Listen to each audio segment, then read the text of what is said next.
നമ്മള് ഇപ്പൊ ഒരു ബിസിനസ്സുകാരനോട് ചോദിച്ചു കഴിയുമ്പോൾ ഉം. അവർ പറയുന്ന കാര്യങ്ങൾ എന്തൊക്കെയാണ്? അതിഭീകരമായ ടാക്സ് ആണ് ഈ കേരളത്തിൽ ഈടാക്കുന്നത്, കേരളത്തിൽ നിന്ന് ഇന്ത്യയിൽ ഇന്ത്യയിൽ ഈടാക്കുന്നത്. ഈടാക്കുന്നത്. അപ്പൊ ഈ എല്ലാ സാധനങ്ങളൂടെ വന്നു കഴിയുമ്പോഴത്തേക്കും നമ്മൾ അവിടെ ടാക്സ് അടയ്ക്കണം, അതടയ്ക്കണം, ഇതടയ്ക്കണം, ഇതെല്ലാം കഴിഞ്ഞിട്ട് ഞങ്ങളുടെ കയ്യിൽ ഒന്നും കിട്ടുന്നില്ല എന്ന് പറയുന്ന ഒരു പരാതി ഉം. ഇപ്പോഴും നിലനിൽക്കുന്നില്ലേ? പക്ഷെ കച്ചവടക്കാരുടെ എല്ലാം കാശുണ്ടല്ലോ. ഈ പരാതിയൊക്കെ നിലനിൽക്കുന്നെങ്കിൽ എല്ലാവരും ബെൻസും ആ, ജാഗ്വറും ഒക്കെ ഓടിച്ച് നടക്കുന്നില്ലേ? ആ, see, tax is always a cost of doing business ആ.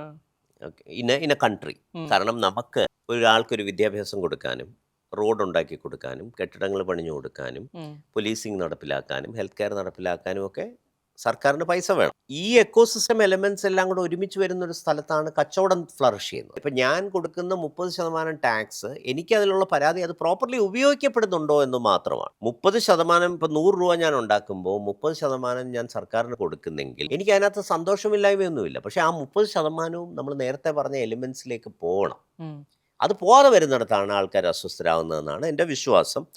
ഇപ്പോൾ അത് കുറേയൊക്കെ ഉം, നടക്കുന്നുണ്ടെന്നാണ് എനിക്കിപ്പോൾ നമുക്ക് ചുറ്റും നമ്മൾ നോക്കുമ്പോൾ നല്ല റോഡുകൾ, ഉം, അതിദാരിദ്ര്യമില്ലാത്ത ഒരു ജനത, ആ, അത്യാവശ്യം നല്ല പബ്ലിക് ട്രാൻസ്പോർട്ട്, ഉം, ഒരു നല്ല ഹെൽത്ത് കെയർ സിസ്റ്റം. ഇപ്പോൾ ഉം, യു കെയിലെയൊക്കെ കഥകൾ നമ്മളിപ്പോൾ കേൾക്കുന്നുണ്ട്. ഉം, അങ്ങനെ ഉം, കമ്പയർ ചെയ്യുമ്പോൾ നമുക്ക് എപ്പോൾ വേണമെങ്കിലും ഒരു ആശുപത്രിയിലേക്ക് കടന്നു ചെല്ലുകയും നമുക്കൊരു എമർജൻസി ട്രീറ്റ് ചെയ്യുകയും ചെയ്യും. ഉം, അത്യാവശ്യം നല്ല പ്രൈമറി എഡ്യൂക്കേഷൻ സിസ്റ്റം, ഉം. ഇത്തരം കാര്യങ്ങളെല്ലാം ഒരു പരിധി വരെ ടേക്കൺ കെയർ നടക്കുന്നുണ്ട്. ആണ്. കുറേ ഇൻഫാക്ട് ഇന്ത്യയിൽ ഒരിടത്തും ഇല്ലാത്ത പോലെ സാമൂഹ്യ സുരക്ഷാ പെൻഷനും കേരളത്തിൽ കൊടുക്കുന്നുണ്ട്. അതെ. അപ്പം കുറേയൊക്കെ the money is at work. ഉം.